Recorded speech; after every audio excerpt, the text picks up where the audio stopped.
पुरुषार्थ कथा सुनो सुनो सिद्धार्थ कथा। सत्य कथा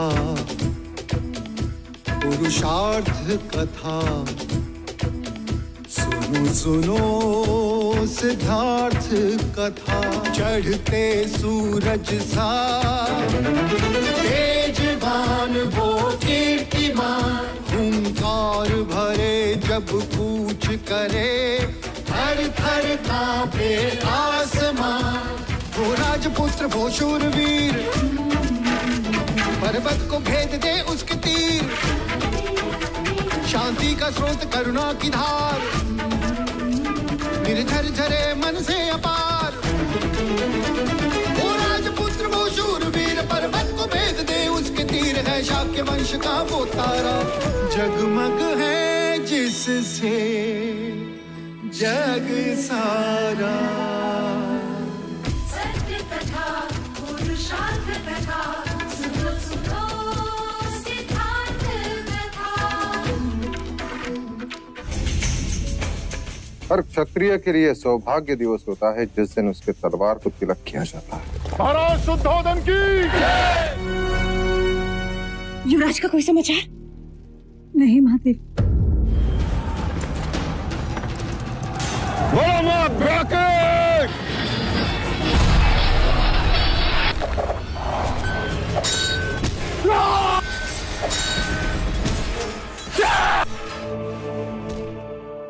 मैं पराजित हूं, आप विजेता हैं। महाराज शुद्धोधन की। महाराज शुद्धोधन की। महाराज शुद्धोधन की। महाराज शुद्धोधन की। महाराज शुद्धोधन की। महाराज शुद्धोधन की। महाराज शुद्धोधन की।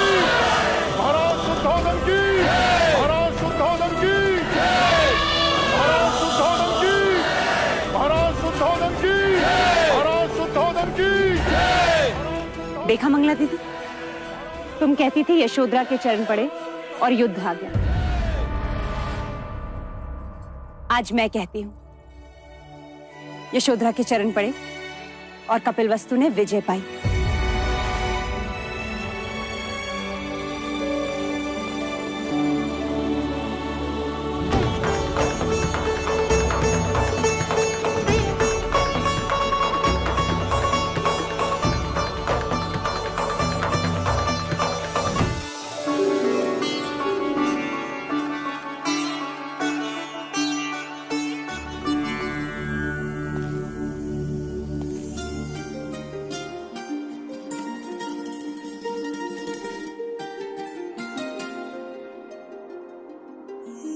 युवराज सिद्धार्थ की जय। युवराज सिद्धार्थ की जय।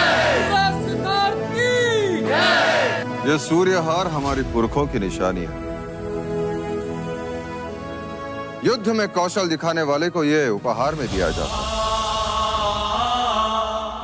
हमारे विजय के शिल्पी तुम हो सिद्धार्थ।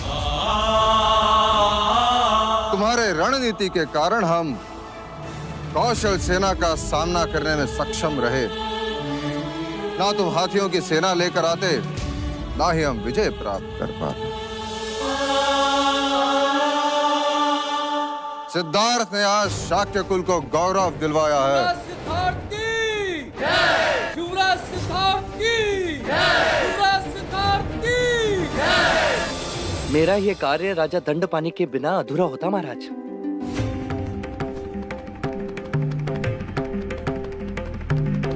मैं न राजा दंडपानी यशोधरा जैसी पुत्री को जन्म देते,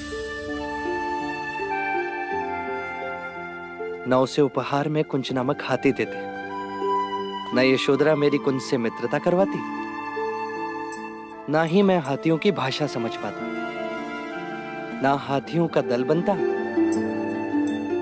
और ना मैं युद्ध रोक पाता।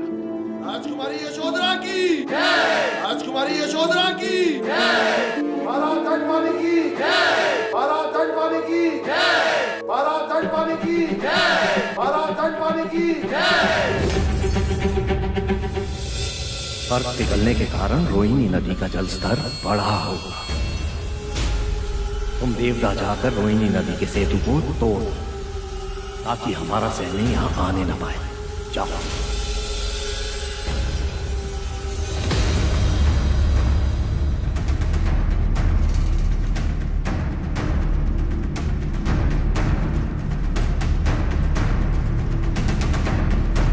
पिताजी आप? सत्ता पाने के लिए कभी कभी कूटनीति की सहायता भी लेनी पड़ती है। वो क्या सत्ता माँ के मायके, मेरे ससुराल और पुत्री के सुख से भी अधिक प्रिय है पिताजी? अपनों के लहू से सनी सत्ता के सिंहासन पर बैठकर क्या आप चैन की सांस ले सकोगे? इसे स्वार्थ की चरम सीमा कहे या फिर मनुष्य की नीचता?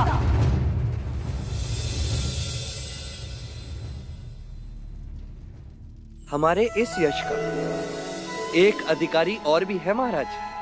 कौन? कुमार देवदत्त। कुमार देवदत्त की बोलो, कुमार देवदत्त की बोलो, कुमार देवदत्त की। सत्य कहा। देवदत्त, यदि तुम्हारा तीर निशाने पे नहीं लगता तो शाक्यों के सम्मान के साथ साथ हम युद्ध भी हार जाते।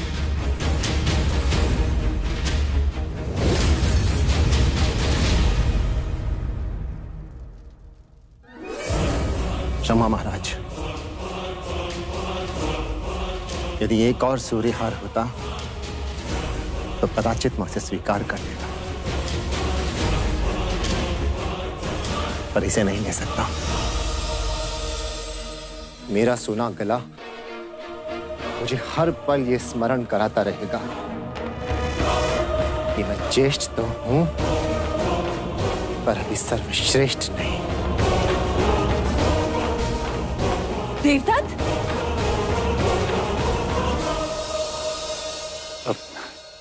भाई महाराज, आप ये हार मुझे दे दीजिए, मैं उसे समझा के दे दूंगा। उसे इस बात की समझ नहीं कि बड़ों का उपहार आशीर्वाद होता है। भाई महाराज, युद्ध पर्व तो हो गया, अब क्या शेष पर्व की बात करें? विजय उत्सव के साथ साथ जो रुका हुआ है वो विवाह उत्सव भी मना ले।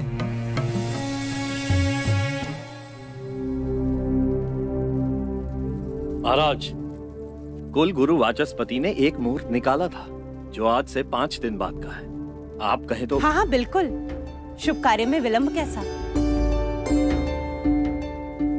कल होने वाले शाक्यों की बैठक में विवाह की घोषणा होगी।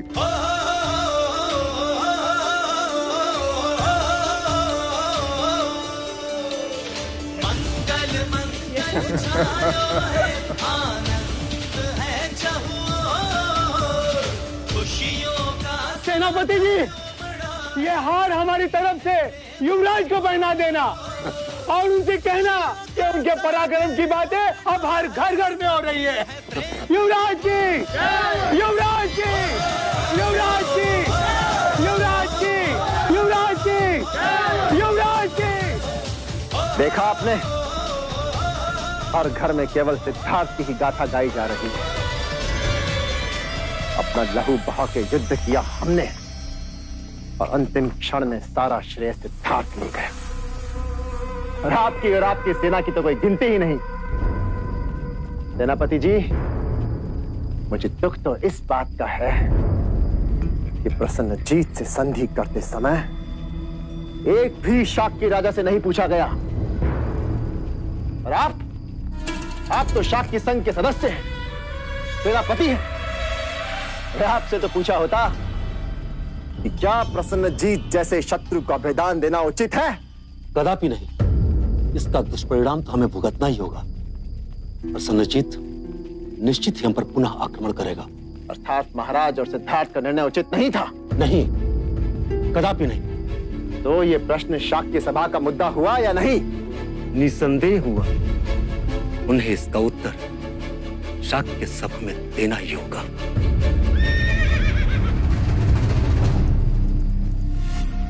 हमेशा तुम प्रश्न करते थे सबसे, युवराज। अब सब तुमसे प्रश्न करेंगे।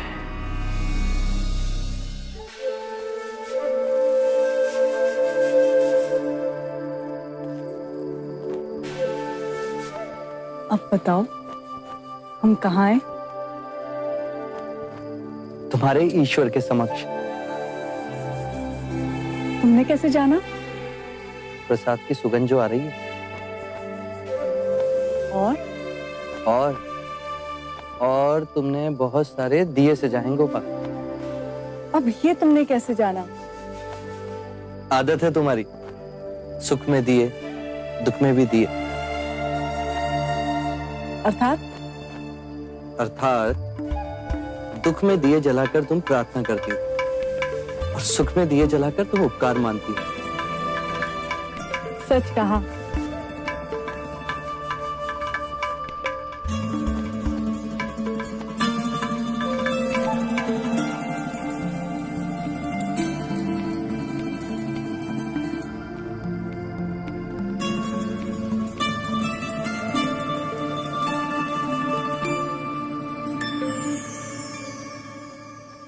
मैंने प्रण लिया था कि तुम्हारे सकुशल युद्ध से लौटने पर मैं ईश्वर को उजाले से सजाऊंगी। देखो,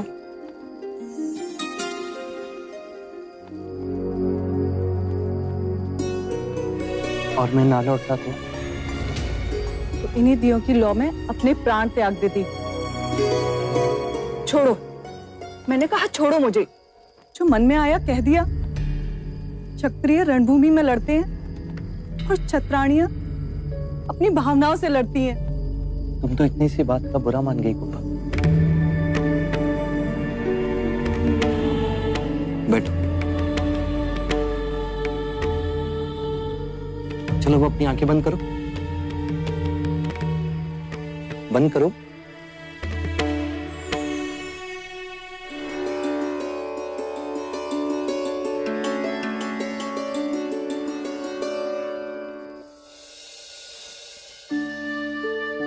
अब तुम अपना व्रत तोड़ोगी। तुमने कई दिनों से भोजन नहीं किया।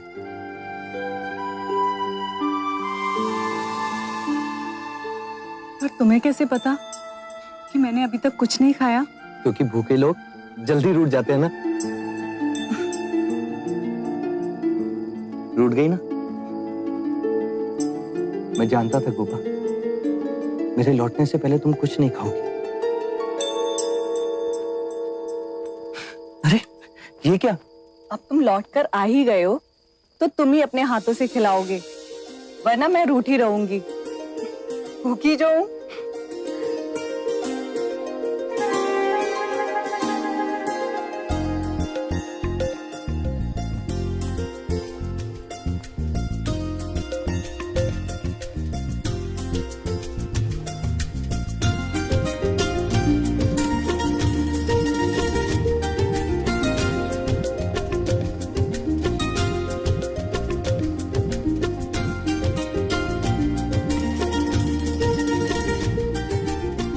आज माया होती तो कितनी खुश होती इन्हें देख के।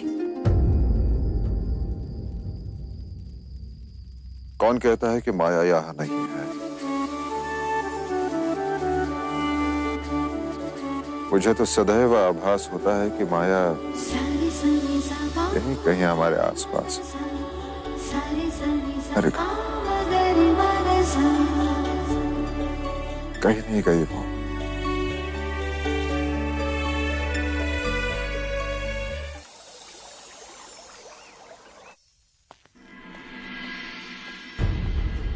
शाक्य गणतंत्र प्रणाली के अनुसार और युद्ध के पश्चात इस संघ की सभा केवल 2 कारणों से बुलाई गई है। सर्वप्रथम मैं आप सबको युद्ध में विजयी होने की बधाई के साथ साथ अपने पुत्र युवराज सिद्धार्थ और यशोधरा के विवाह का आमंत्रण देता हूं। और दूजा इसलिए कि युद्ध में घटी घटनाओं का हम विश्लेषण करें। कौशल नरेश को हराकर हमने एक इतिहास रचा है। अब हमारे और कोई आंख उठाकर भी नहीं देखेगा। युद्ध में लिए गए निर्णय। क्षमा करें महाराज, पर वे अयोग्य थे। पूरी तरह गलत थे, संघ प्रणाली के विरुद्ध थे। हमारे मतों को सहज दिया गया। ये आप क्या कह रहे हैं? महाराज, हम सारे शाक्य राजा संघ राज्य सभा से अपने पद का त्याग करते हैं ताकि आप महाराज शुद्धोधन अपनी मनमानी कर सके।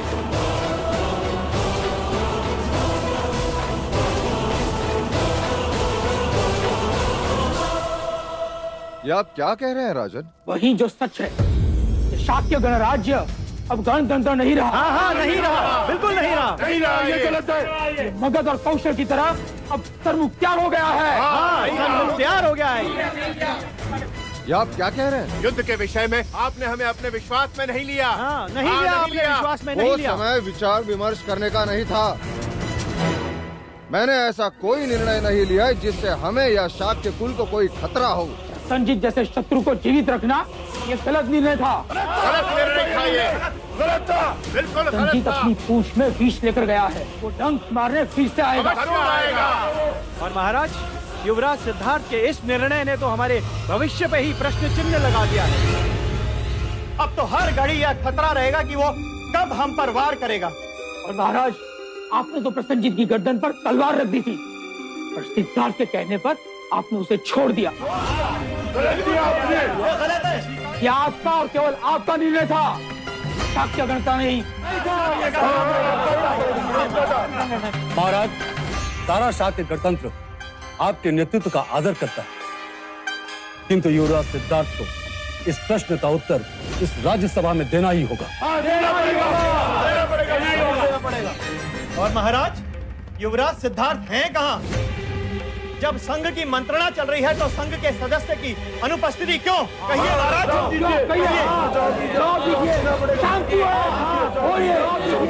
शांति है।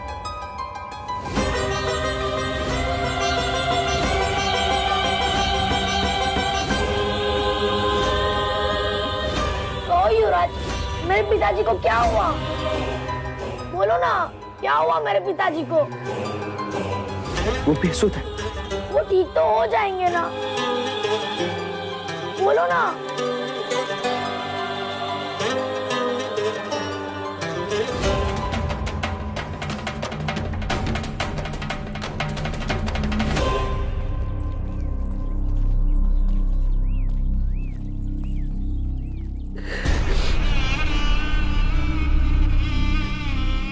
मैं तुम सबसे प्रश्न पूछता हूं, ये बालक मुझसे उत्तर मांग रहा है। कहो गोपाल, क्या उत्तर दूं मैं उसे? कैसे समझाऊं उसे कि केवल उसके पिता नहीं, मैं सारा संसार बेसुध है। कैसे समझाऊं? आपके प्रश्नों का उत्तर देना मेरा और मेरे पुत्र युवराज सिद्धार्थ का उत्तरदायित्व है।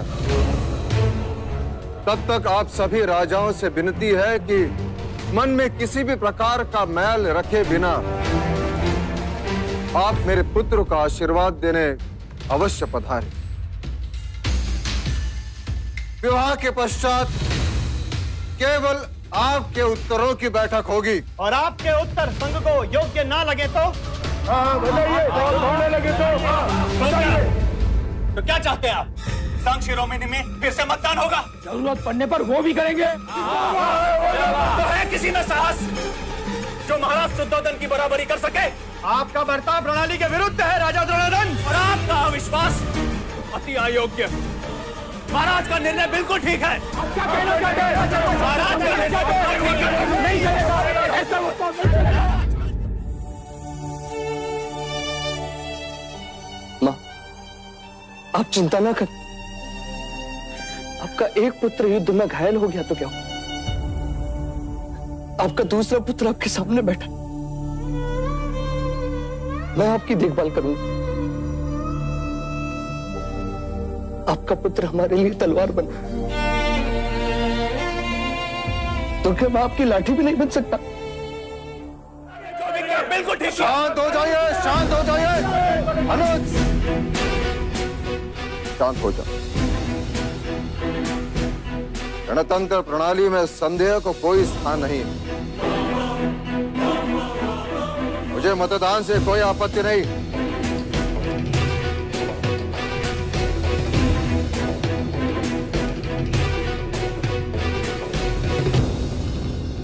महाराज की अनुमति के साथ और युवराज के विवाह के पश्चात जो सभा होगी उसमें युद्ध संधि का निर्णय उचित था या नहीं, उस पर मतदान होगा।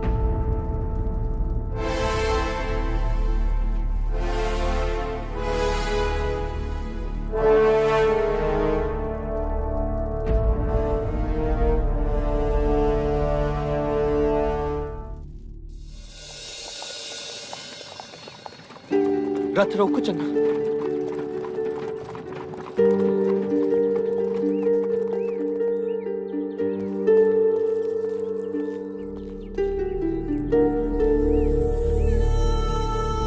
ये धुआं, कहीं जंगल में आग तो नहीं लगी? चन्ना, ये धुआं युद्ध में मृत हुए सैनिकों की चिताओं का।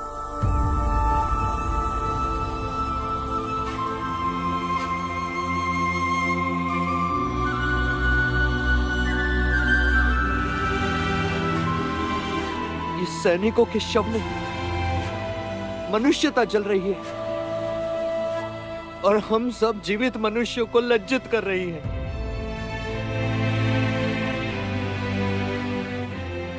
युद्ध के नाम पर हम मनुष्य कब तक अपने चेहरों पर यूं काले मलते रहेंगे? कब तक?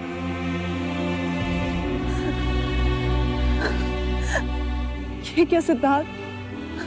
यही तो मैं पूछ रहा हूं सबसे। ये क्या? एक राजा को अचानक एक दिन इच्छा होती है कि उसके नाम के आगे चक्रवर्ती लिखा जाए और वो अश्वमेध नामक यज्ञ करे, युद्ध करे, और उपलब्धि क्या? ये काला धुआं, यहां भी और वहां भी। ये छोटा ना करो सिद्धार्थ, तुमने तो युद्ध रोका है। आपने वो सब कुछ किया जो आप कर सकते थे युवराज। कदाचित इस समय तो उठी हुई तलवारें रुक गई चन्ना, पर मानसिकता का क्या? मन की शत्रुता का क्या? यूं सबकी पीड़ा अपनी आंखों में लेकर चलोगे, एक दिन अपने ही आंसू में डूब जाओगे। और तैर कर मैं करूंगा भी क्या? आंखों के आगे तो केवल धुआं, केवल काला धुआं और कुछ नहीं।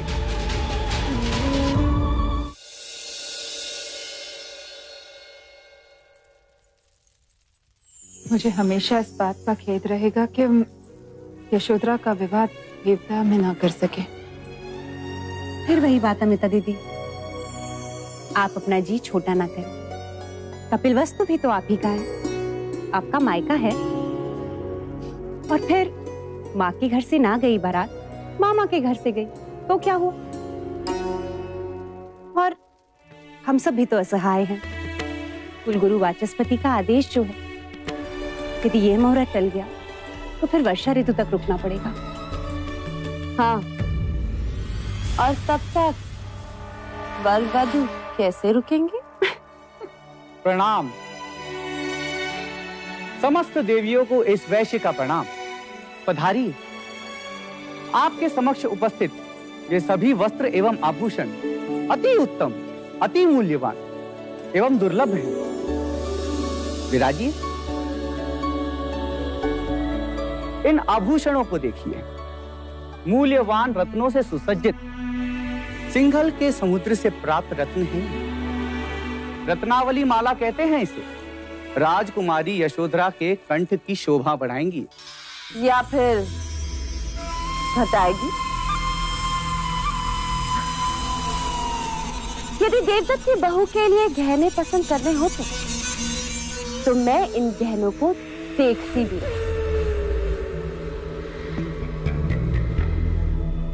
अच्छा, एक काम करते हैं, पहले वस्त्र देख लेते हैं, फिर उसके अनुसार गहने देख लेंगे। क्यों मंगला? मंगला, तुम मुझसे छोटी हो। अब पहले देवदत्त की बहू के लिए तुम कैसे वस्त्र पसंद करोगी वो दिखाओ। पसंद आएगा तो यशोधरा के लिए भी ले लेंगे। क्यों? जैसी आपकी इच्छा अमिता दीदी।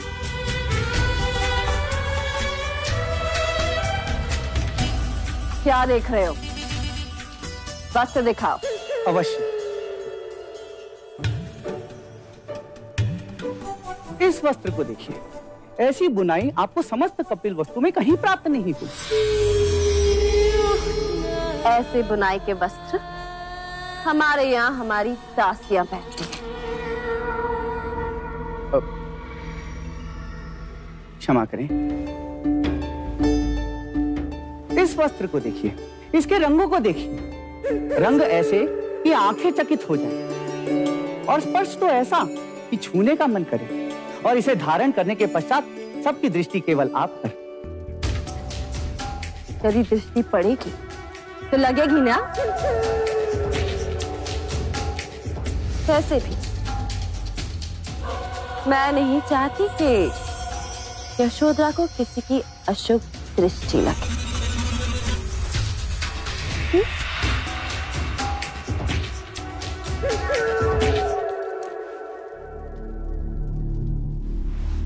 इस वस्त्र को देखिए, यह तो निश्चित रूप से आपको पसंद आएगा। आपकी पसंद बड़ी हल्की है।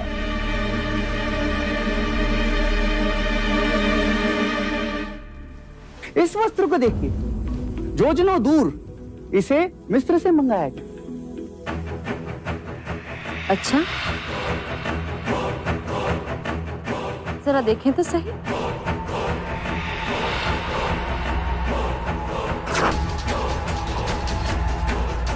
लो, हट गए।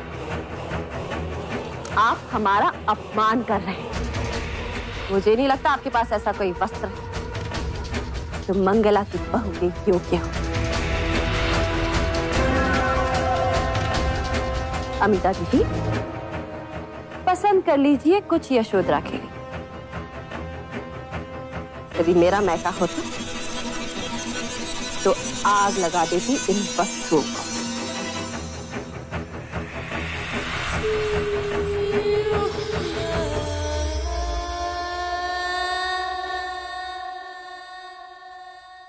विवाह के दिन ये कोई पखेड़ा ना खड़ा करे तो अच्छा होगा प्रजापति।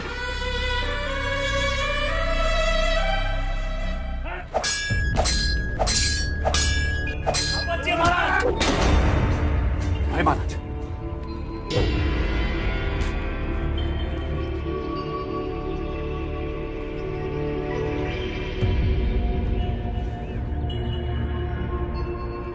क्या बात है भाई महाराज।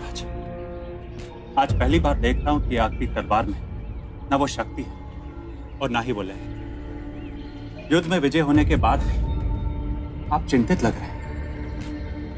आज पहली बार शाक्य सभा ने अपने राजा पर संदेह किया, अपने युवराज पर संदेह किया, मेरे निर्णय पर संदेह किया।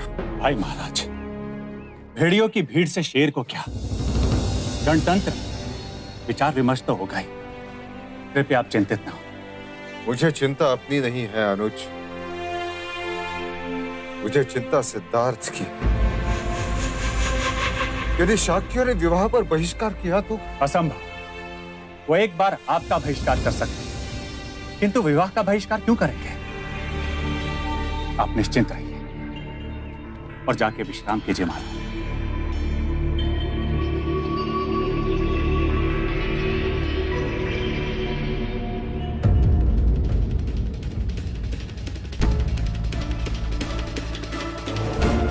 बधाई हो पुत्र, तुम्हारी व्यू रचना भी सिद्धार्थ से कम नहीं। जहां आंखों में युद्ध की प्रसन्नता होनी चाहिए थी, वहां महाराज के माथे पर बल पड़ गए। अब तो प्रण लिया है पिताजी,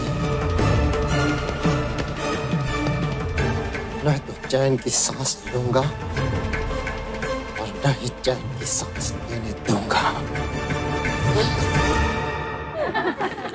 चेहरे पे तो लगाओ।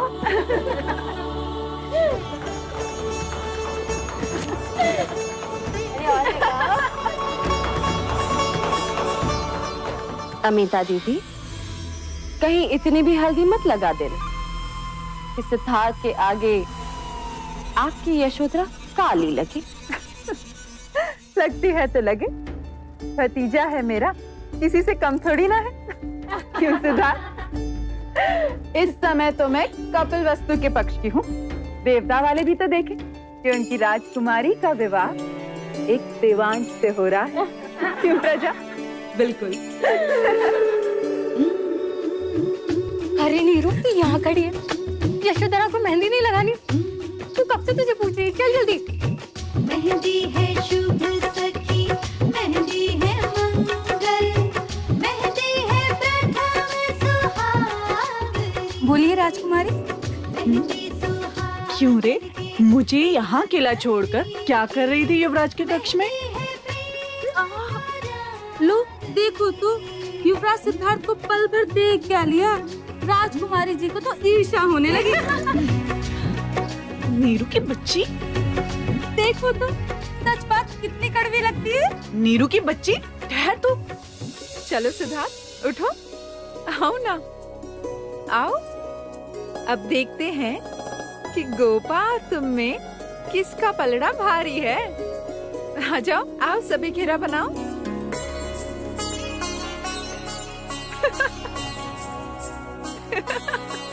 ये क्या कर रहे हैं आप लोग?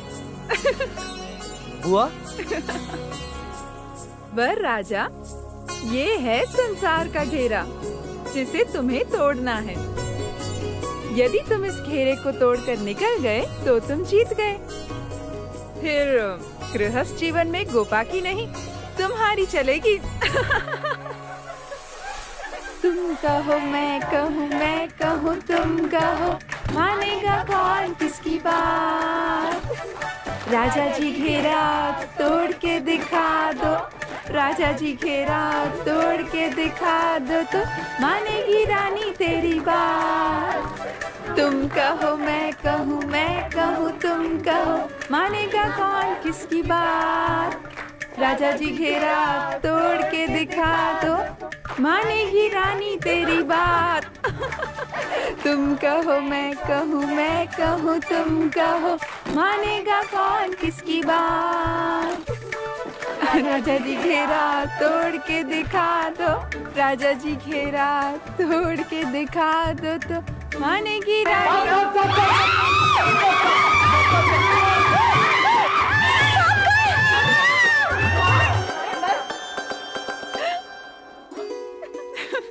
सिद्धार्थ,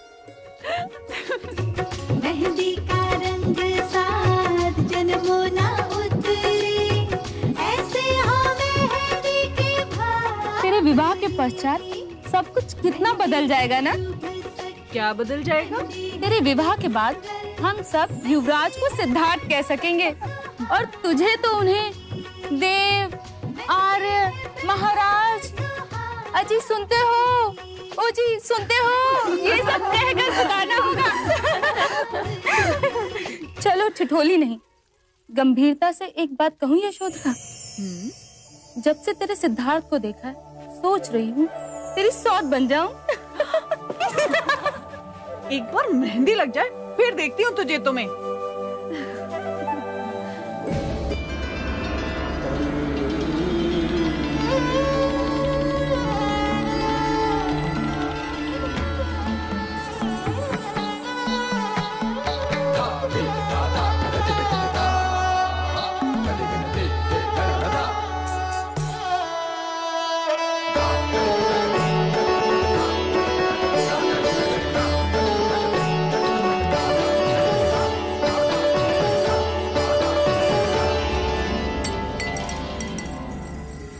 कपिल वस्तु की चारों दिशाओं में विवाह का निमंत्रण मैंने भेज दिया। सत्य कह रहे हैं आप महाराज। सभी पड़ोसी राज्यों में केवल कौशल नरेश ही रह गए। शत्रु को शुभ अवसर पर आमंत्रित नहीं करते महाराज दंडपानी। राजा अमितोदन, संधि की है उन्होंने आपसे। उन्हें आमंत्रण देने का अर्थ चाख्य राजाओं को अप्रसन्न करना और मतदान के दिन संघ सभा में एक और प्रश्न खड़ा करना। मैंने कौशल नरेश को भी निमंत्रण भेज दिया है राजा दंडपाल। भाई महाराज सुनो,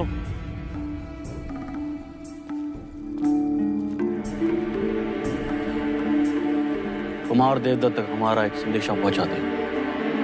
कहना उनके आदेश पर कार्निका पहुंचा। छत्र।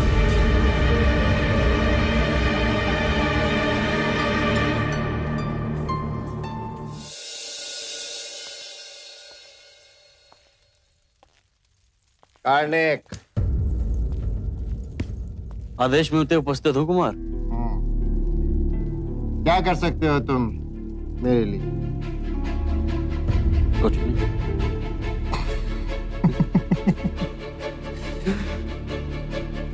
और धन के लिए? धन के लिए तो मैं अपने प्राण भी दे सकता हूँ कुमार।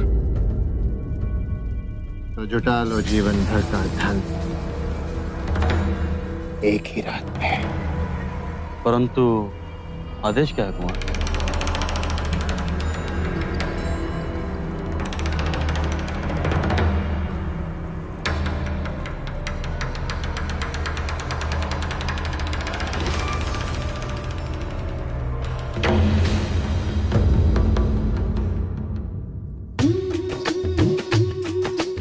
कहते हैं गुड़ और नींबू का पानी लगाने से मेहंदी का रंग गहरा होता है। और जितना गहरा मेहंदी का रंग उतना ही गहरा पति का प्यार भी। और यदि मेहंदी का रंग गहरा ना आए तो क्या मुझ जैसी सौत मिलेगी? और क्या? नीरू, मेहंदी तूने बनाई है, रंग गहरा नहीं आया ना, फिर देखना तू। रंग तो तेरे चेहरे पर चढ़ा है गोपाल, और जो सारी दुनिया से प्रेम करता है वो तुमसे कैसे नहीं करेगा? बहुत स्नेह करते हैं तुमसे, इसलिए तो हम सब से तुझे दूर ले जा रहे हैं।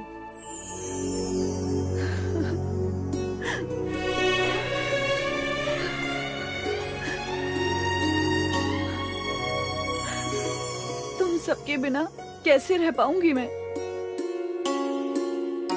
अभी नहीं रोते गोपा, लोग तो विवाह के बाद रोते हैं। यदि विवाह से इतना दुख हो रहा है तो मैं विवाह कर लेती हूँ सिद्धार्थ से। नीरू की बच्ची, ठहर, तुझे तो मैं बताती हूँ, बिगड़ने दे मेहंदी।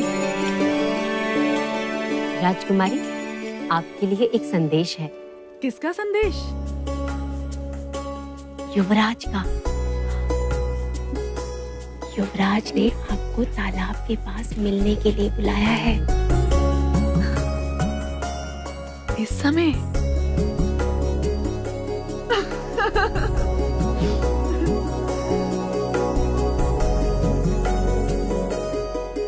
तुम्हें 12 की आवश्यकता है अनिरुद्ध।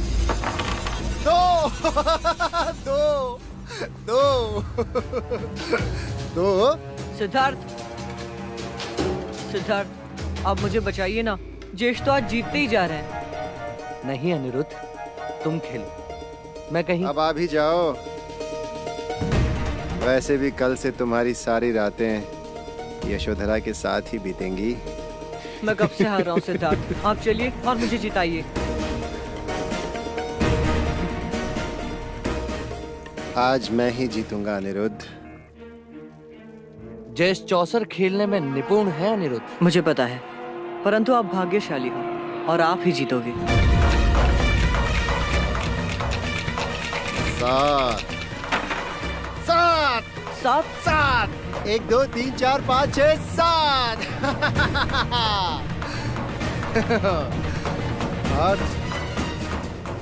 आज तो तुम्हारा भाग्य भी तुम्हारा साथ नहीं देगा। तुम मुझे नहीं हरा सकते। सिद्धार्थ, 10, केवल 10 चाहिए। भाग्य के पास से पलटते हुए देर नहीं लगती ज्येष्ठ। 10। 1 2 3 4 5 6 7 8 9 10। लो ज्येष्ठ, हो गई बराबरी।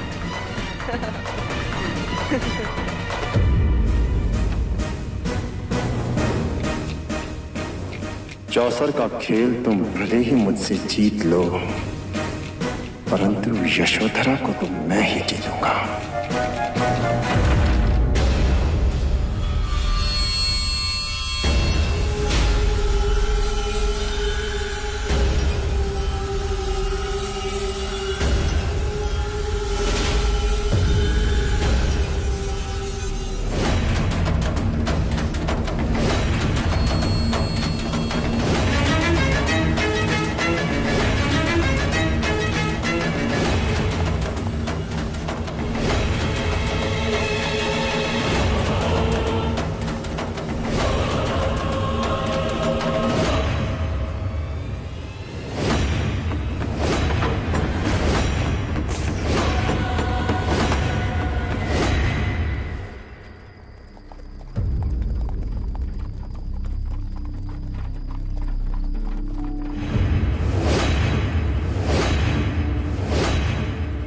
राजकुमारी को देखा है?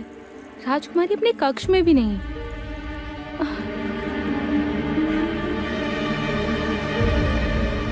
यशो को देखा है? पता नहीं कहीं दिख नहीं रही।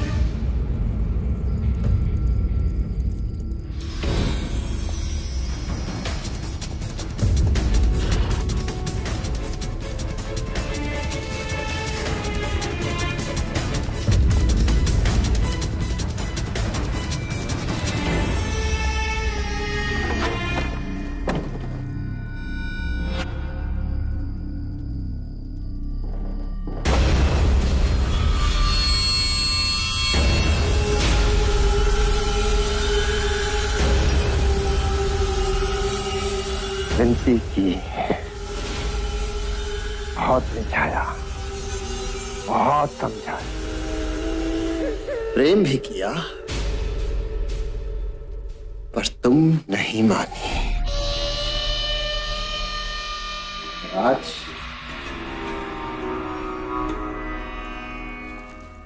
आज तुम्हारे विवाह के दिन तुम यहाँ हो मेरे पास।